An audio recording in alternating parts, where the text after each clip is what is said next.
lors d'une soirée d'entreprise, ma femme m'a présenté comme « juste un voisin ». J'aimerais que vous rencontriez tous Jackson, dit Clarissa avec un sourire qui n'atteignait pas ses yeux. C'est juste un voisin de l'immeuble.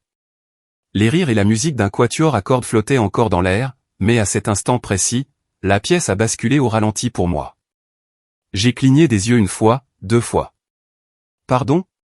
Ma voix était basse, mais la chaleur qui s'en dégageait a attiré l'attention.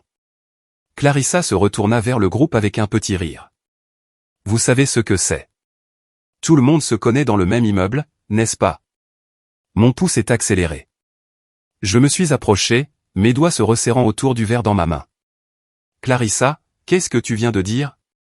Elle se pencha légèrement, son sourire se muant en avertissement. Ne fais pas ça ici, Jackson. Aussi, on va le faire ici, dis-je, les dents serrées. Parce que ça. Ce n'est pas une blague. Tu viens d'effacer 8 ans de mariage comme si j'étais un étranger qui t'avait emprunté du sucre. Les gens nous regardaient maintenant. Des hoquets de surprise, des regards furtifs, des murmures qui éclosaient derrière des mains parfaitement manucurées. Un homme en costume bleu marine nous regardait alternativement, mal à l'aise. Une femme en robe dorée nous fixait comme si elle assistait à un accident de voiture en temps réel. On peut en parler plus tard, murmura durement Clarissa. Ne te ridiculise pas, je pris une profonde inspiration. Moi? Je suis arrivé ici en tant que ton mari. Tu m'as réduit à une simple anecdote en une seule phrase. Elle croisa les bras. Tu sais à quel point c'est compétitif à mon travail. Toi qui débarques sans y être invité. C'est toi qui m'as invité. Ma voix est sortie plus sèche que je ne l'aurais voulu. Tu m'as littéralement supplié de venir. Tu as dit que c'était important. Que ta patronne voulait me rencontrer. Sur ce, une nouvelle voix se fit entendre. Calme, précise, imperturbable. En effet, dit Vanessa Grayson, s'avançant comme si elle attendait son entrée en scène. Et je suis ravi qu'il soit venu. Clarissa se figea. La présence de Vanessa pouvait faire taire une salle de conseil. Grande, le teint caramel, avec des yeux de glace et une réputation capable de tuer les rumeurs avant même qu'elles ne naissent. Elle nous regarda tour à tour avec une désapprobation calme. Jackson, c'est bien ça, demanda-t-elle en lui tendant la main. Si vous n'êtes pas occupé, venez avec moi. Allons-y, l'expression entière de Clarissa se brisa. Vanessa, attends. Il est juste contrarié. Il ne comprend pas, non, l'interrompis-je, les yeux rivés sur Clarissa. Ce que je ne comprends pas, c'est comment la femme qui a un jour pleuré quand je lui ai préparé du pain perdu fait maintenant semblant de me connaître à peine pour paraître. Quoi? Plus indépendante, moins attachée, plus disponible? La bouche de Clarissa s'ouvrit, mais je ne la laissai pas parler. Je porte la cravate que tu m'as offerte, dis-je doucement, juste assez fort pour qu'elle m'entende. Celle de notre 2e anniversaire de mariage. Je pensais que ça te rappellerait qui tu as épousé. Ses yeux se baissèrent puis se détournèrent. Trop tard. Je me retournai vers Vanessa, hochai la tête et plaçai ma main dans la sienne. Nous sommes sortis ensemble. Chaque pas hors de cette pièce ressemblait à un détachement, non pas de Clarissa, mais de l'homme que j'avais été, celui auquel je m'étais accroché. L'homme qui accordait le bénéfice du doute, encore et encore, qui la couvrait quand elle rentrait tard, qui souriait à travers ses mensonges à peine voilés. Cet homme-là n'a pas quitté la pièce. C'est moi qui l'ai fait. Et derrière moi, Clarissa se tenait au milieu du marbre et du cristal, seule dans une pièce remplie de gens qui, soudainement, la voyaient d'un œil très, très différent. Le froid m'a giflé doucement lorsque nous sommes sortis sur le balcon, à une 20aine d'étages au-dessus du centre-ville de Chicago. Les lumières de la ville scintillaient sur les vitres en contrebas comme un millier d'yeux vigilants. Je n'ai rien dit au début. Elle non plus. Vanessa a lâché ma main et s'est appuyée sur le rebord en pierre, un bras croisé sous sa poitrine, l'autre allumant une cigarette avec une aisance experte. Le vent tirait sur son manteau tandis qu'elle inhalait, ses yeux scrutant l'horizon comme si la ville lui appartenait. « Ça va ?» demanda-t-elle finalement. Je ne répondis pas tout de suite, me contentant de poser mes 2 mains sur la balustrade et de contempler le labyrinthe scintillant en dessous. Définissez-le bien. Vanessa expira la fumée sur le côté. C'est juste. Une longue pause s'installa entre nous. Le genre de pause qui ressemble plus à une négociation qu'à un silence. Finalement, je me tournai vers elle. Pourquoi êtes-vous intervenu tout à l'heure? Je n'aime pas les menteurs, dit-elle simplement. Clarissa vous a menti. Vanessa se tourna vers moi, la braise de sa cigarette captant la lumière. Clarissa ment à tout le monde.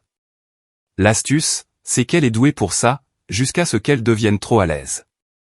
Je l'ai étudié alors. Pas seulement ses mots, mais le ton. Vanessa n'était pas du genre à faire des scènes. Elle n'était pas là pour les commérages. Il y avait quelque chose sous la surface. Oh, attendez. Vous avez dit que vous vouliez me rencontrer. Pourquoi? Elle m'adressa un demi-sourire. Le genre qui ne répond à rien. J'ai beaucoup entendu parler de vous, et rien de tout cela ne correspondait à l'homme que j'ai vu ce soir. Qu'est-ce que vous avez entendu exactement? Que vous étiez autoritaire, jaloux, ennuyeux, coincé dans le passé. Elle croisa mon regard. Mais ce n'est pas ce que j'ai vu. Vous étiez calme, précis. Vous l'avez laissée s'effondrer toute seule sans même hausser la voix. Je ris, mais sans aucune gaieté. C'est parce que j'ai eu de l'entraînement. Vanessa fit tomber la cendre de sa cigarette par-dessus le rebord, sa voix plus douce maintenant. Vous savez qu'elle cache quelque chose, n'est-ce pas? Ma mâchoire se crispa. Vous voulez dire, en plus de notre mariage? Non, je veux dire quelque chose de grave. Quelque chose qui ne vous concerne pas, cela a capté mon attention. Je me suis tourné pour lui faire face complètement. Alors, qu'est-ce que c'est?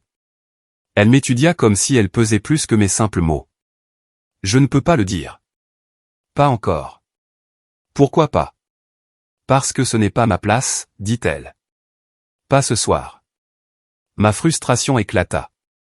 Vous me sortez d'une salle de bal remplie d'étrangers, vous faites allusion à une grande vérité, et maintenant, je suis censé attendre comme un chien qui espère un os. Elle ne s'y a pas, non, vous êtes censé comprendre que tout n'a pas besoin d'être hurlé depuis un toit. Je détestais le fait qu'elle ait raison. Je détournai le regard, réprimant la tempête qui montait dans ma poitrine. Vous la connaissez depuis longtemps? 3 ans, dit Vanessa. Assez longtemps pour voir les fissures. Assez longtemps pour savoir qu'elle maintient son image intacte jusqu'à ce que quelqu'un pousse assez fort pour briser le seau. Elle est bizarre ces derniers temps, admis-je, plus froidement. Elle sourit beaucoup plus quand les gens la regardent. Elle rit plus fort quand je ne fais pas partie de la blague. Vanessa hocha la tête, jetant sa cigarette par-dessus le rebord. Et maintenant, elle prétend que vous n'existez même pas. Ça me dit qu'elle protège quelque chose, ou quelqu'un. Je me suis de nouveau appuyé sur la balustrade, mes mains soudainement froides. Vous avez dit que ce n'était pas votre place. Mais pourquoi me dites-vous tout ça? Elle me regarda, son expression indéchiffrable. Parce que vous méritez de le savoir, et parce que je suis fatigué de voir des hommes bien se faire avoir par un bel emballage. Ce silence revint. Mais cette fois, il était différent. Moins comme une pause, plus comme le début de quelque chose. Puis elle me surprit. Vanessa tendit la main, ses doigts effleurant les miens sur la balustrade. Légèrement, une seule fois. Ni suggestif, ni romantique, juste intentionnel. Je vous contacterai, dit-elle. Quand le moment sera venu. Avant que je puisse demander quoi que ce soit d'autre, elle retournait déjà à l'intérieur, ses talons claquant doucement sur le carrelage. Et je suis resté là, seul, la regardant disparaître derrière la vitre. Ce moment est resté gravé en moi parce que, quelque part entre ces demi-vérités et cette lueur de chaleur dans ses yeux, j'ai réalisé quelque chose de terrifiant. Ce n'était la fin de rien. C'était le commencement. Nous ne nous sommes pas parlé pendant un long moment après que le voiturier eut amené la voiture. Clarissa se glissa sur le siège passager comme si de rien n'était. Comme si elle n'avait pas prétendu que je n'existais pas devant ses collègues. Comme si elle ne m'avait pas vu partir avec sa patronne. Comme si elle n'était pas restée seule au milieu d'une foule alors que les chuchotements se propageaient autour d'elle comme une traînée de poudre. Je n'ai pas pressé le pas, je l'ai laissée s'asseoir en silence dans cette petite robe moulante qu'elle avait choisie pour impressionner des gens qui ne savaient même pas qui elle était vraiment. J'ai pris mon temps pour ajuster le siège, vérifier les rétroviseurs, faisant semblant de me soucier de choses sans importance. J'ai laissé le silence s'étirer. Ce n'est qu'après nous être engagés sur Lakeshore Drive qu'elle a finalement parlé.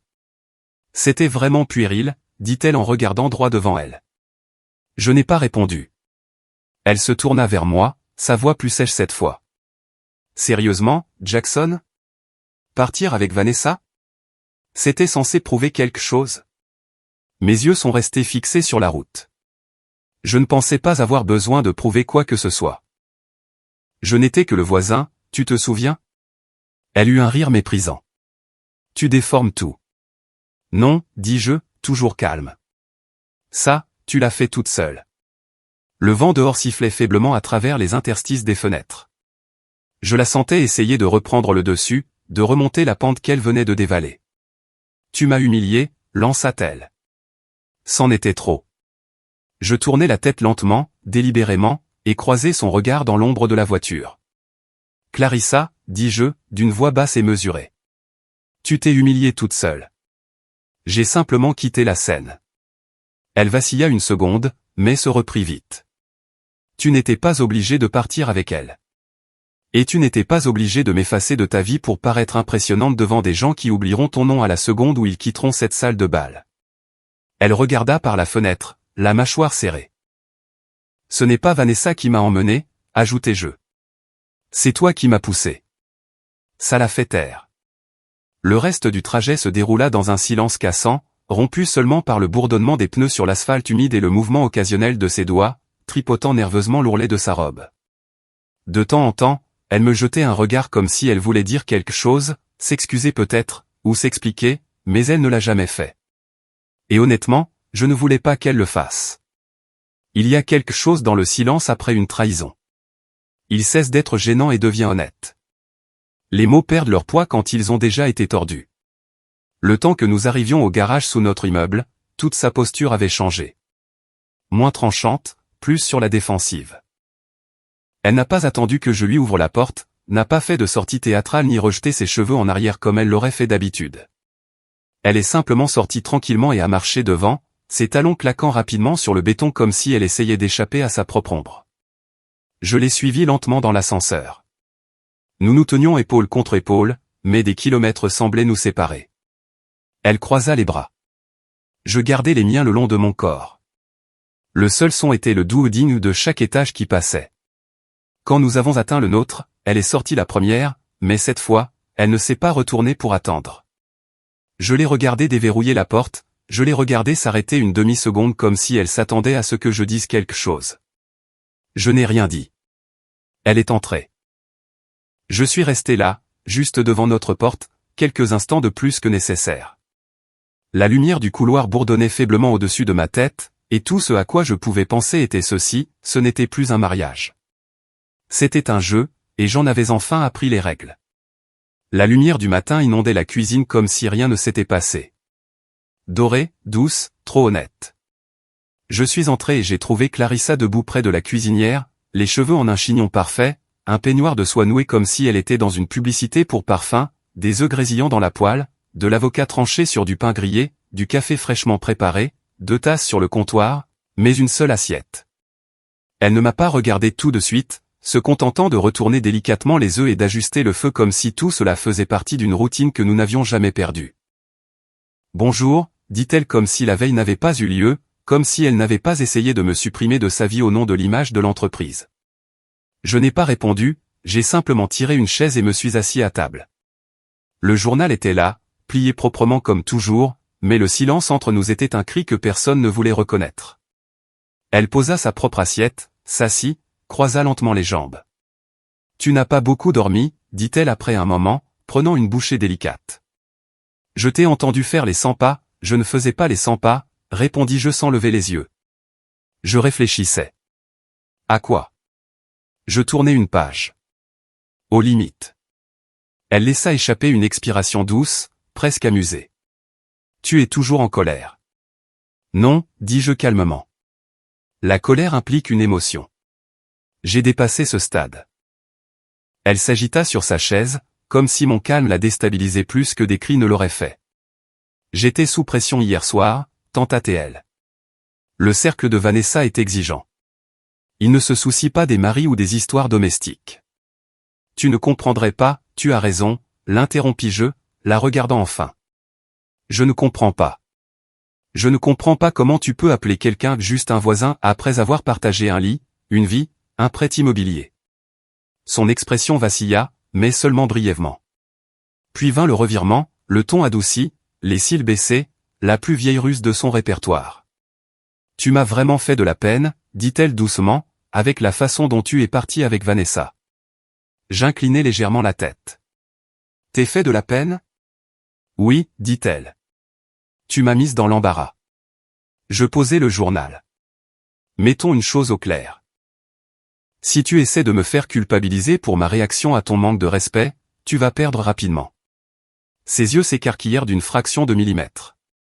Une réaction subtile, mais suffisante. Elle essaya de nouveau, changeant de tactique. J'étais nerveuse, Jackson. Je ne voulais pas le dire comme ça.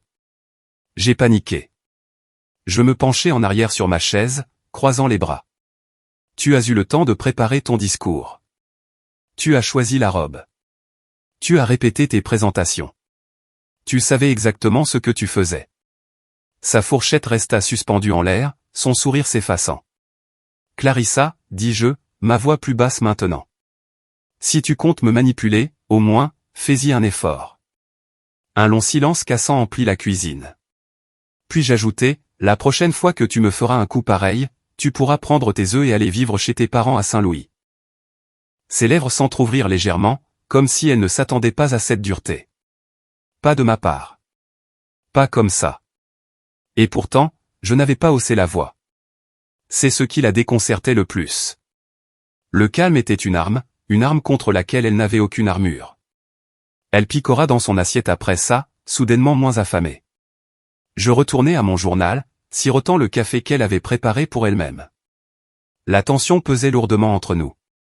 Mais je l'ai laissé planer, je l'ai laissé mariner dedans, parce que j'en avais fini de devoir justifier ma valeur à quelqu'un qui préférait me rayer de son histoire.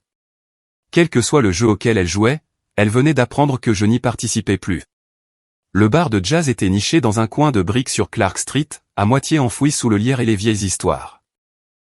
Le genre d'endroit où la musique vous enveloppe comme un manteau familier, même si vous n'y êtes jamais allé auparavant. Personne ne prenait de photos ici. Personne n'élevait la voix. C'était un temple de lumière tamisée et de longues ombres. Et ce soir-là, c'était exactement là où je devais être. Damian était déjà là, appuyé contre la table haute près du fond, sirotant son deuxième scotch. Même blazer anthracite, même montre qu'il portait depuis ses études de droit. Rayé, fidèle, une relique d'années plus stable. Tu as une sale gueule, dit-il en guise de salutation. Je tirai le tabouret et m'assis. Ma tête est à l'image de ma journée. Le groupe dans le coin entama un rythme lent et enfumé. Le saxophone se mêlant au piano. Chaque note légèrement en retard sur le temps, comme si la musique elle-même en avait assez de faire semblant. Je n'ai pas parlé pendant un moment. Lui non plus. C'est ça, avec les vieux amis. Ils vous laissent arriver lentement. Finalement, Damian rompit le silence. Alors, tu veux me dire pourquoi tu es sorti en trompe d'un gala d'entreprise au bras de la patronne de ta femme? Je laissai échapper un soupir sans humour. Parce que ma femme m'a présenté comme son voisin.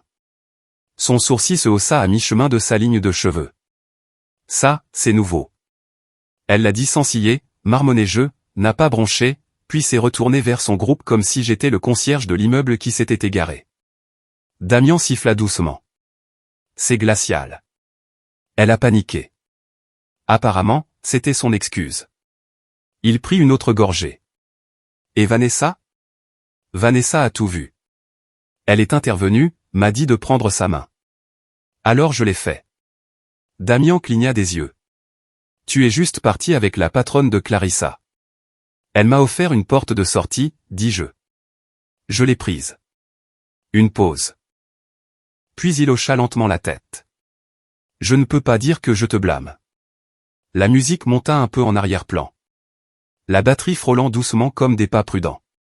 Je fixai mon verre. Je ne sais pas, mec.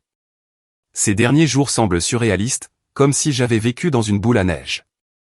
Et quelqu'un a finalement décidé de la secouer. Damian se pencha en avant, posant ses coudes sur la table. Qu'est-ce qui te fait le plus peur? Quel l'effet ou que tu ne sois plus surpris? Celle-là a fait mouche. Je n'ai pas répondu, parce que la vérité, c'est que je n'étais pas surpris. Pas vraiment. Clarissa me glissait entre les doigts depuis des mois, souriant moins, demandant moins, dérivant davantage.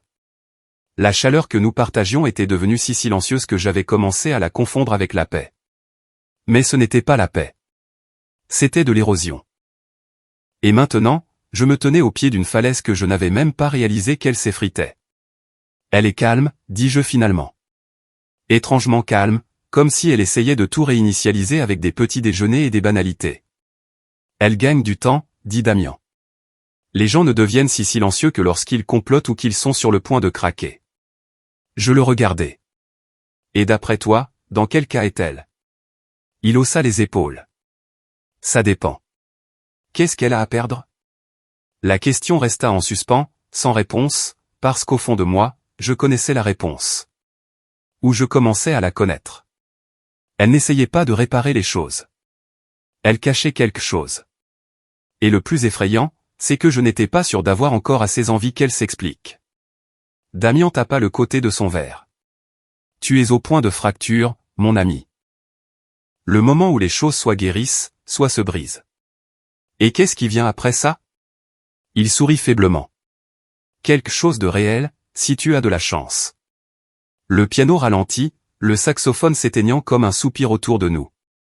Le bar bourdonnait doucement, des étrangers sirotant leur propre version de chagrin d'amour, et je restais assis là, laissant la musique porter le poids que je n'étais pas encore prêt à nommer. Pendant 3 semaines, ce fut comme si rien ne s'était passé.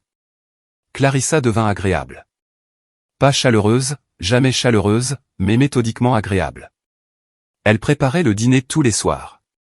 Rien de sophistiqué, juste des repas corrects sans commentaire sur les calories ou les ingrédients. Elle souriait quand je rentrais à la maison, pliait le linge avec précision, riait de mes blagues sèches comme si elle auditionnait pour un rôle qui lui appartenait autrefois. Au début, je ne m'y fiais pas, mais les gens ne peuvent pas jouer la comédie éternellement, n'est-ce pas? Bientôt, la pointe acérée dans ma poitrine commença à s'émousser. Le silence cessa de paraître hostile. Même nos routines, le café partagé, les informations du soir, le frôlement occasionnel des mains en se croisant se mirent à imiter les jours d'antan. Parfois, je me surprenais à penser que c'était peut-être sa façon de s'excuser. Peut-être que son masque s'était fissuré et qu'elle essayait de recoller les morceaux avec soin, comme on recolle de la porcelaine. Peut-être que cette nuit au gala n'était que le symptôme d'une dépression plus profonde.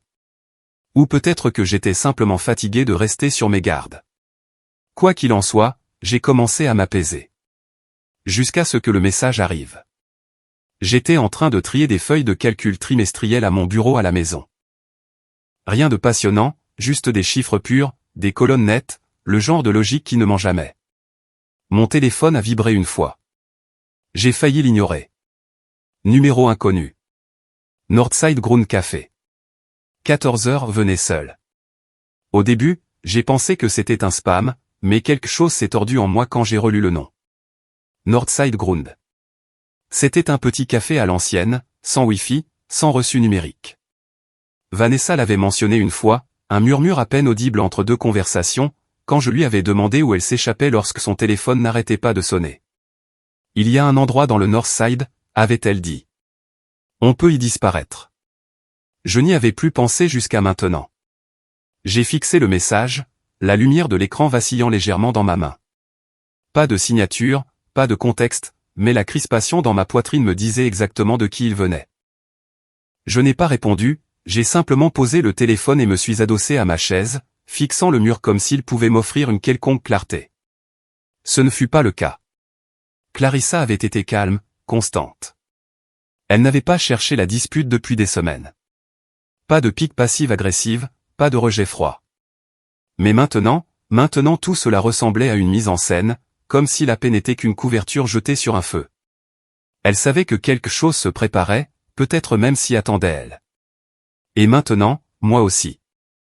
Je l'entendais fredonner faiblement dans la cuisine, un air quelconque, sans mélodie et doucereux. Elle préparait des pâtes. Je pouvais sentir l'ail, l'huile d'olive, la chaleur. C'était domestique, familier, si sûr. Ça m'a presque donné le vertige. Et pourtant, je ne pouvais pas me défaire du sentiment que tout, chaque repas, chaque sourire prudent, n'était que sa tentative de devancer une vérité qu'elle ne pouvait plus fuir. Je ne lui ai pas parlé du message. Je n'ai pas demandé de qui il pouvait provenir. Je me suis simplement excusé tôt le lendemain. Je lui ai dit que j'avais des courses à faire en ville. Elle n'a pas posé de questions. Elle m'a juste embrassé sur la joue et m'a dit de conduire prudemment, comme si rien de tout cela n'avait d'importance. Mais alors que je traversais les quartiers calmes en direction du North Side, chaque pâté de maison qui défilait semblait plus lourd, comme si j'étais tiré, non par choix, mais par la gravité. Et plus je me rapprochais de ce café, plus je réalisais que ce n'était pas fini. Ça n'avait même pas encore commencé. De l'extérieur, le Northside Ground ne payait pas de mine. Une enseigne au néon, open, vacillante était accrochée dans le coin de la vitrine, à moitié éteinte. La brique était usée par le temps. La peinture de la porte s'était estompée en un gris tenace. C'était le genre d'endroit devant lequel on passe sans le remarquer, ce qui, je suppose, était le but. À l'intérieur, ça sentait le café fort et le bois vieilli. Il n'y avait pas de musique, juste le léger cliquetis des tasses et des conversations tranquilles nichées dans les coins. Il a fallu une seconde à mes yeux pour s'adapter, mais quand ils l'ont fait, je l'ai vu.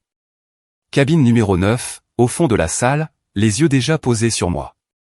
Vanessa. Elle n'a pas fait de signe de la main, a juste levé légèrement le menton, comme le fait une personne lorsque le temps des salutations polies est révolu. Je me suis glissé sur le siège en face d'elle. Pas de menu, pas de faux semblant, juste un homme essayant de ne pas tressaillir avant le coup. Elle a posé un dossier sur la table entre nous. Simple chemise cartonnée, sans étiquette. Je vous avais dit que je vous contacterais quand le moment serait venu, dit-elle. Le moment est venu.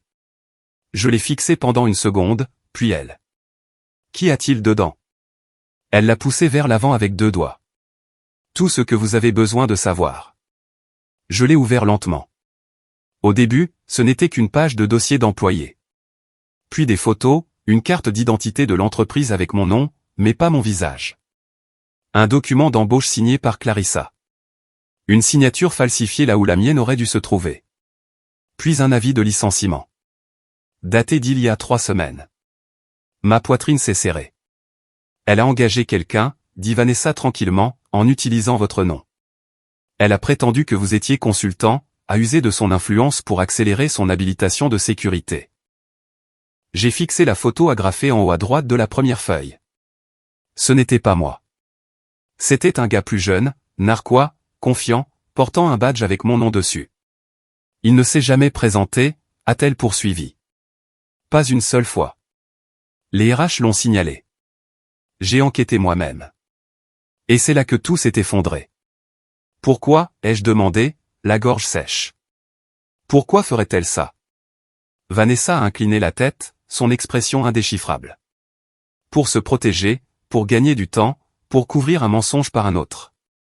Je ne sais pas ce qu'elle lui a dit, ni à vous, mais je sais qu'elle a été renvoyée il y a 3 semaines. Elle ne vous l'a juste jamais dit. Le mot « renvoyé » a frappé comme une gifle. Elle a fait semblant d'aller au travail, ai-je demandé. Vanessa a hoché la tête lentement. Chaque jour. La pièce a tourné. J'ai de nouveau baissé les yeux sur les papiers. La preuve d'une vie que j'ignorais vivre. L'homme avec mon nom, le travail que je n'ai jamais eu, la signature que je n'ai jamais écrite. Et Clarissa au centre de tout ça. Je voulais vous le dire plus tôt, dit Vanessa, mais je ne pouvais pas risquer que ça s'ébruite prématurément. Les RH sont impliqués maintenant. Le service juridique aussi. Elle a couvert ses traces, mais pas assez bien. Mes mains tremblaient. Elle a dit que je la mettais dans l'embarras, ai-je murmuré. Pendant tout ce temps, elle se cachait, a terminé Vanessa. Elle a construit un château de cartes et il s'effondre rapidement. Je ne savais pas quoi dire. Que dit-on quand le sol sur lequel on se tient s'effondre soudainement? Vanessa se pencha en avant, sa voix plus douce maintenant.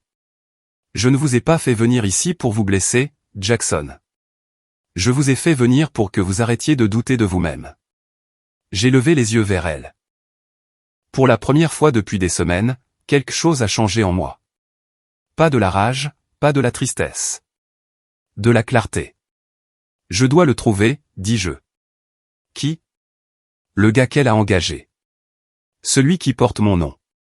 Vanessa m'a observé attentivement, puis a hoché la tête. Et d'un seul coup, la prochaine étape est devenue évidente. Les secrets de Clarissa n'avaient pas fini de parler, mais moi non plus. Le lendemain matin, Clarissa m'a embrassé pour me dire au revoir avec une aisance experte. Doux, bref, juste assez pour maintenir le masque en place. J'ai des réunions qui s'enchaînent, dit-elle par-dessus son épaule en enfilant son habituel manteau bleu marine. Je serai peut-être en retard. J'ai souri faiblement. Ne m'attends pas, ai-je répondu. Elle s'est arrêtée juste une seconde, puis a hoché la tête. À ce soir. La porte s'est refermée derrière elle. 2 minutes plus tard, j'ai attrapé mes clés et je l'ai suivie. Elle n'avait aucune idée que j'avais libéré mon emploi du temps. Aucune idée que Vanessa m'avait donné la pièce manquante dont j'avais besoin.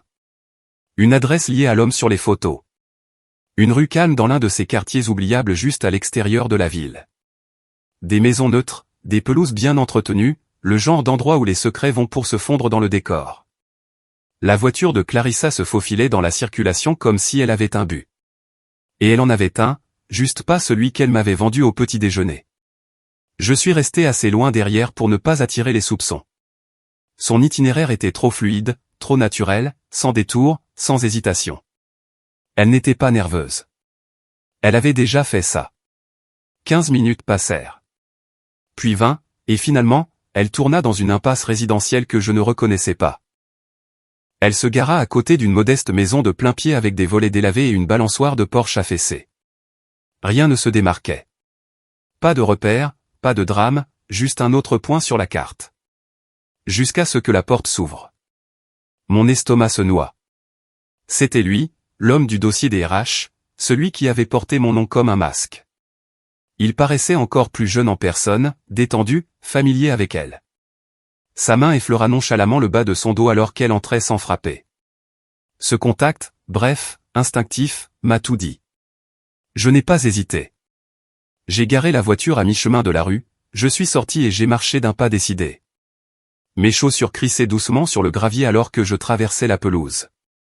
Pas de plan, juste la vérité. Je n'ai pas frappé. J'ai poussé la porte avec force. La serrure bon marché a cédé avec à peine de résistance. À l'intérieur, une odeur de pain grillé brûlé et d'eau de Cologne m'a frappé d'un coup.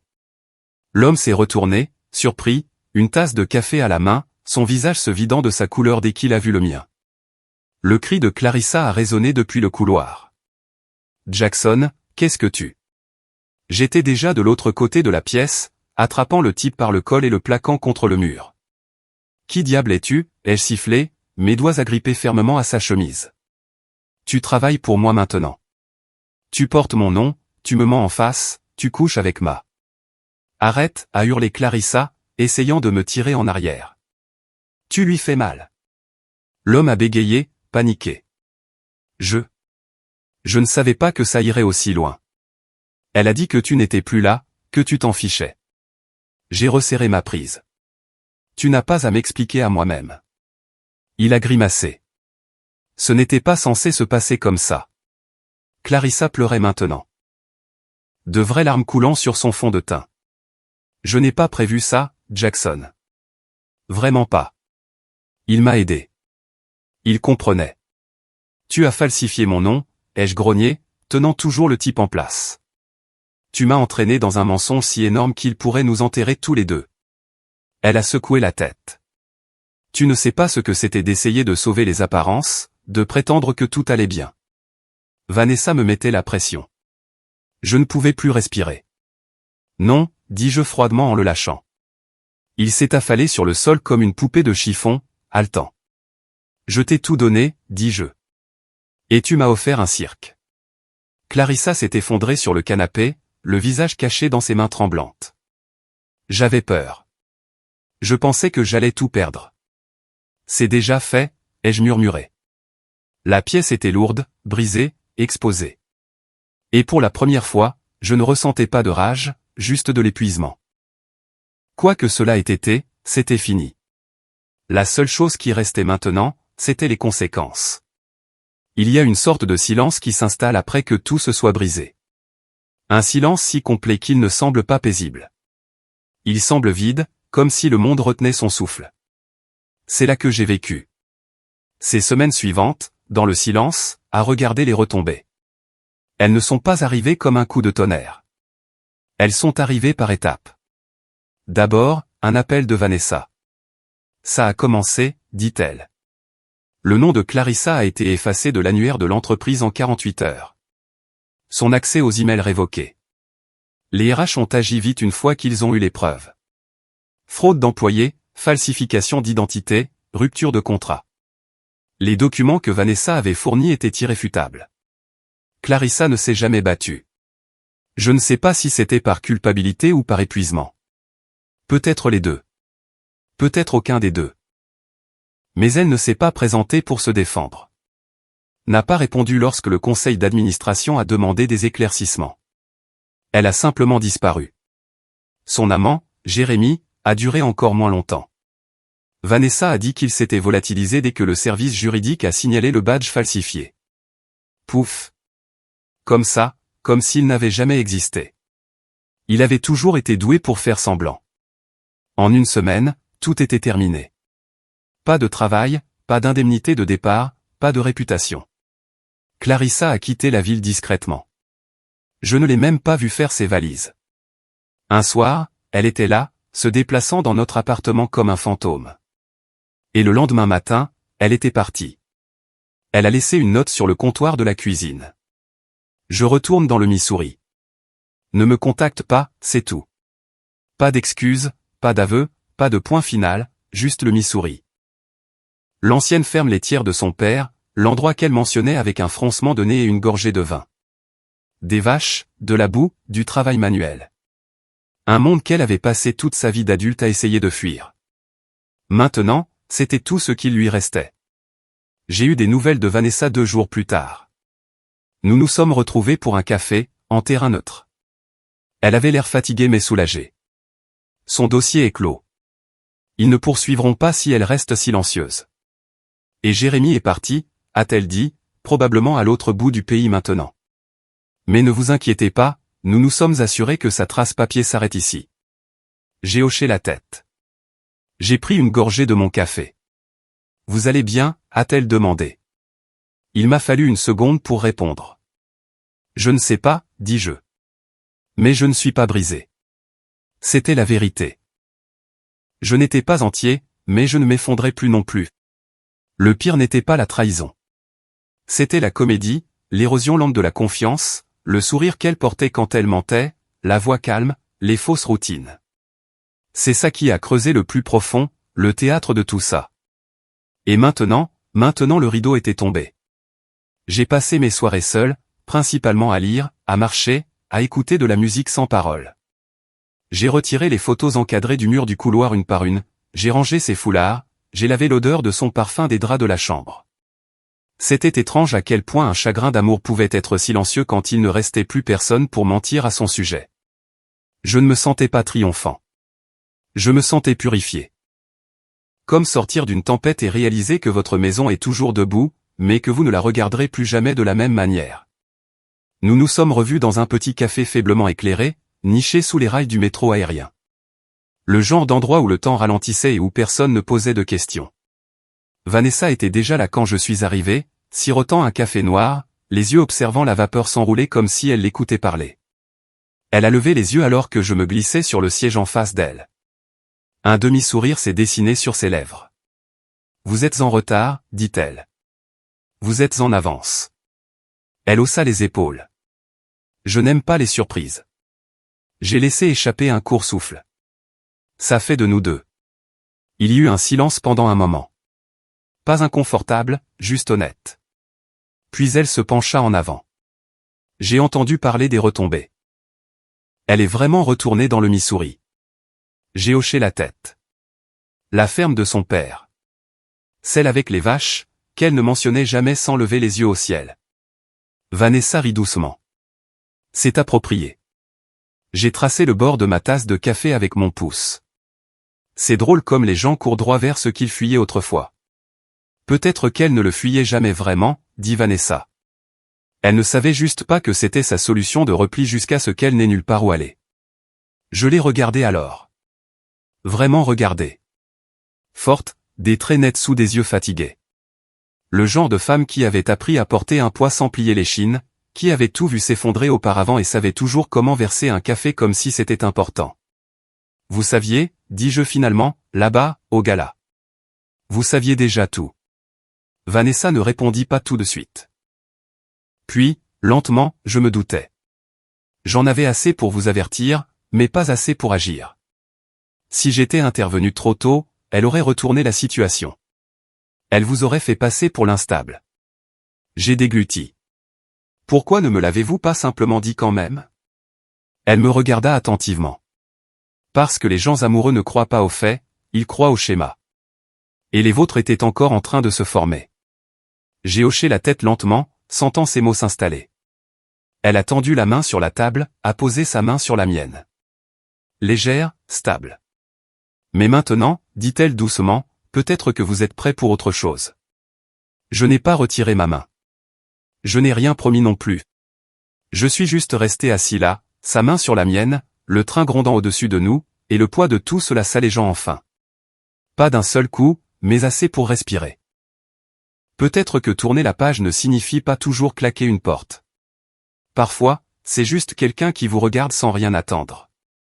Peut-être qu'il suffit de ne pas être seul dans le sillage de la tempête. Et peut-être, juste peut-être, que c'est le début de quelque chose d'honnête, de quelque chose de réel.